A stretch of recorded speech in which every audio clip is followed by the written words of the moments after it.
Bom dia, Ivan. Seja bem-vindo. Bom tê-lo conosco mais uma vez. Bom dia, Daniel. Sempre uma alegria estar aqui. Uma saudação a você, toda a nossa audiência que nos acompanha na manhã desta quinta-feira. Eu estou vendo uma neblina aí em São Paulo e aqui está vento. Até parece que estamos na mesma cidade, mas acho que não, né? Eu sempre tenho tido essa impressão. Tem parecido que você está mais perto da gente do que a gente imagina, ou a gente está mais perto de você do que a gente imagina. Tá uma neblina por aí também? Como é que está a temperatura no momento? 9 graus com neblina. São Paulo, acho que o clima de São Paulo tem muito em comum com o clima de Londres. Aqui é um pouco mais frio, mas essa questão da neblina, da garoa, ela é presente. A novidade aqui é quando não chove, Daniel. Aqui também.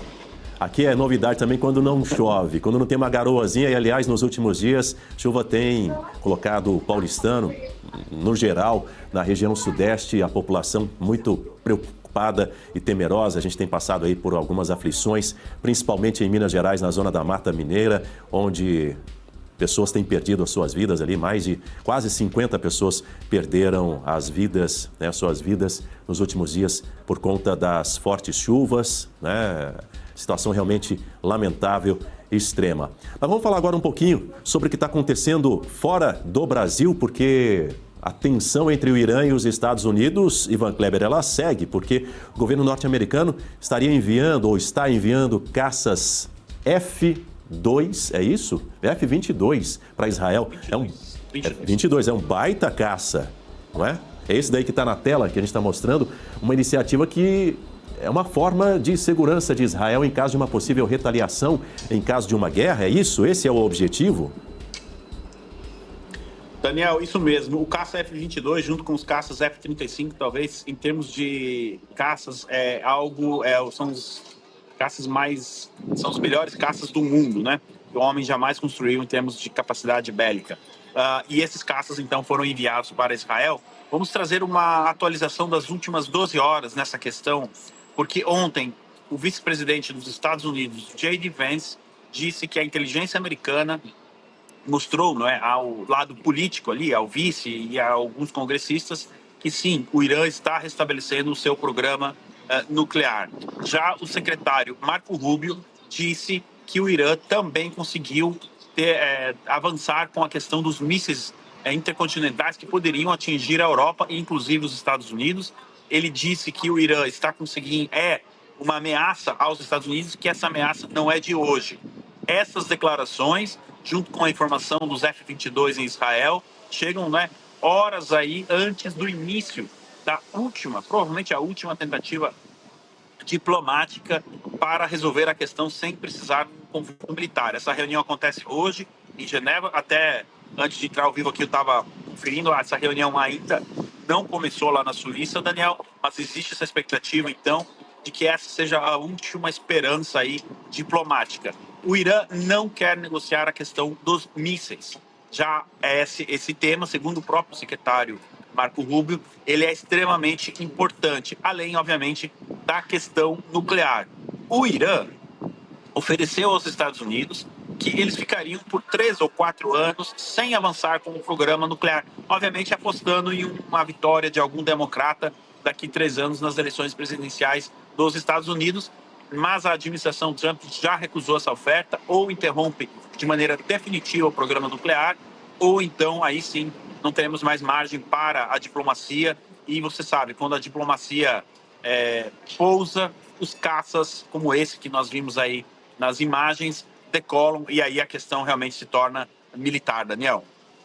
Agora, um outro assunto, Ivan Kleber. 4 homens morreram e 6 ficaram feridos depois de uma lancha registrada na Flórida entrar em águas territoriais de Cuba e abrir fogo contra uma embarcação da Guarda de Fronteira cubana. Que história é essa? Traz pra gente os detalhes, Ivan. Olha, aqui também o secretário Marco Rubio fez declarações importantes. Os Estados Unidos abriram uma investigação para entender o que aconteceu e também se, por acaso, entre as vítimas, não é? Isso possivelmente a gente descubra ainda hoje, se nós temos ali alguma vítima, algum cidadão americano. O regime cubano está tentando se distanciar deste evento, não é? Mas há quem diga que isso pode desencadear aí uma escalada das tensões e também aqui um envolvimento militar dos Estados Unidos nessa questão. Isso porque, como a gente sempre lembra aqui no jornal, né, Daniel, toda aquela operação militar dos Estados Unidos que foi desenvolvida para a captura do Nicolás Maduro, ela está ali operativa no Caribe. E a gente sabe que a distância ali, da base de Porto Rico, enfim, como o mapa mostrou até da Flórida, não impede uma eventual operação militar dos Estados Unidos em Cuba. Eu sei que essa possibilidade ela ainda é muito remota, mas depois do acontecido de ontem, essa chance ganha, sim, mais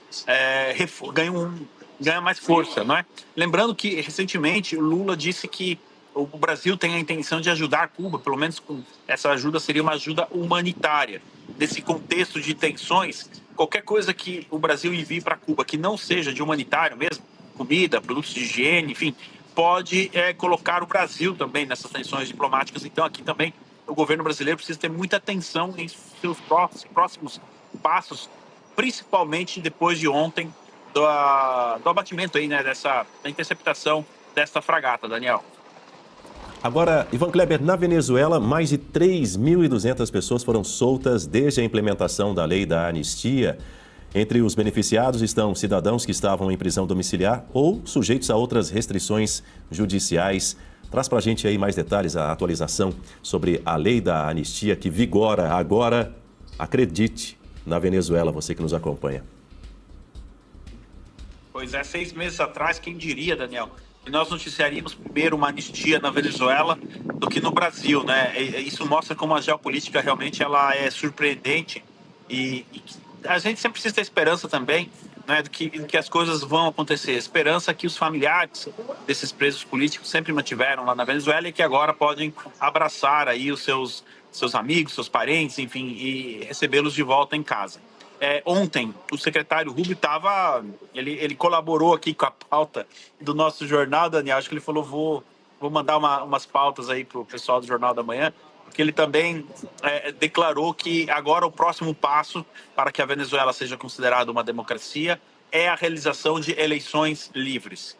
A Maria Corina Machado já falou sobre isso, a perspectiva de uma eleição ainda em 2026 na Venezuela, possivelmente com o nome dela como candidata, né? E essa anistia era extremamente importante para esse passo. Como é importante essa declaração do Marco Rubio. E ontem, Daniel, nós tivemos um fato extremamente importante nesse contexto de transição da Venezuela, que foi o pedido de demissão, a renúncia de Tarek William Saab, que era o procurador-geral, seria uma espécie de PGR da Venezuela, responsável por muitas dessas prisões e perseguições políticas que aconteceram nos últimos anos lá do regime. Então ele renunciou, que foi vista aí também como uma vitória da administração Trump, e mais um passo da Delcy Rodrigues ali em direção à boa convivência, digamos assim, com os Estados Unidos. Então nós estaremos aqui sempre comemorando a liberdade dos presos políticos, seja na Venezuela ou em qualquer outro país, né? E também essa notícia importante do Tarek William Saab, que demonstra que algumas pessoas podem enxergar o copo meio cheio, meio vazio, mas que a transição está acontecendo na Venezuela, isso é um fato, Daniel. Agora, Ivan, a Câmara dos Deputados aprovou ontem o acordo de livre comércio entre o Mercosul e a União Europeia. Agora o texto segue para o Senado para a entrada em vigor. Parece que parte do Brasil, né? Parece que parte do Brasil, tudo deve ficar ok para esse acordo. Mas a que pé está o acordo entre os dois blocos e os demais países também que integram cada um desses blocos? Muito bom, Daniel, você trazer esse ponto, porque eu vejo em parte da mídia brasileira, que não é o caso da Revista Oeste, já colocando o acordo como praticamente tudo pronto, tudo certo, foi assinado, muita celebração. Ok, o lado brasileiro, como você disse, fez a sua parte, provavelmente o lado argentino, paraguaio e uruguaio também farão. No Senado, se não me engano, será a ex-ministra Tereza Cristina, relatora do acordo, né, lá para votação no Senado, que deve ser aprovado. Agora, do lado europeu, como você disse, as coisas não são bem assim. Os parlamentares, né, a União Europeia ela tem um parlamento, né, e o Parlamento Europeu, no mês passado, aprovou uma resolução levando essa questão para o campo jurídico. Ou seja, a Suprema Corte, o que seria o equivalente a uma Suprema Corte Europeia, digamos assim, irá avaliar o caso, irá avaliar os termos do acordo com o Mercosul. Isso porque existe uma leitura dentro do Parlamento Europeu de que o acordo prejudica de forma de forma desproporcional o agronegócio europeu. Os agricultores, Daniel, quantas vezes nós noticiamos aqui eles saindo às ruas, manifestando, protestando, também contra este acordo. Então, não é dito, eu não acredito, Daniel, que o acordo entre em vigor ainda no ano de 2026. Possivelmente será o próximo presidente do Brasil a conseguir colocar esse acordo em prática. Eu acredito que cedo ou tarde a União Europeia vai desvencilhar, mas eu também não me surpreenderia se, para acelerar o processo aí do lado europeu, as partes tenham que voltar à mesa negociar alguns pontos ali, principalmente relacionados ao agronegócio. A União Europeia, Daniel, nós podemos ter críticas, mas os europarlamentares estão fazendo o interesse justamente dos agricultores da Europa. Nós esperamos que no Brasil e nos demais países do Mercosul isso também seja atendido, essa demanda importante de um setor tão vital, né, para a nossa sociedade, que é o agronegócio, que por muito tempo foi esquecido, né, Daniel? Queria ouvir você também, Ivan Kleber, a respeito da repercussão, o day after do discurso de Donald Trump na última terça-feira. Como é que isso repercutiu aí no Reino Unido também, na Europa? Repercutiu muito bem. A emissora CNN nos Estados Unidos fez uma pesquisa. Tão logo terminou o discurso, 63% dos entrevistados viram de forma positiva o discurso. E ele foi considerado, Daniel, aqui na Europa, muitos europeus estão vendo como uma continuação das declarações de Marco Rubio no Conselho de Segurança de Munique, onde ele já havia falado da importância das relações Estados Unidos e União Europeia, mas também de valores cristãos. E um ponto alto do discurso do Trump foi justamente esse: celebrar a retomada dos valores cristãos nos Estados Unidos, o aumento de pessoas que estão frequentando a igreja nos Estados Unidos, e o presidente Trump afirmou isso categoricamente nesse discurso que ele fez, né, que a administração dele apoia a religiosidade das pessoas, a cristandade. Isso é muito importante e encontrou eco aqui na Europa também. O europeu, em média, também está passando por um momento, Daniel, de retomada, digamos assim, dos valores cristãos, e a gente sabe que os Estados Unidos, quando lideram alguma coisa, eles acabam puxando o mundo todo. E nesse sentido, então, as declarações de Trump repercutiram dessa maneira, além, obviamente, da cobertura que nós poderíamos imaginar relacionada à defesa do mandato que ele fez. Isso é absolutamente normal ali, na primeira parte do discurso, né? Ele fez justamente ali essa prestação de contas à sociedade americana. Isso repercutiu bastante aqui também. E as expectativas agora, a gente já falou do Irã, enfim, que ele trouxe no discurso, e isso também não passou despercebido aqui no Velho Continente, Daniel.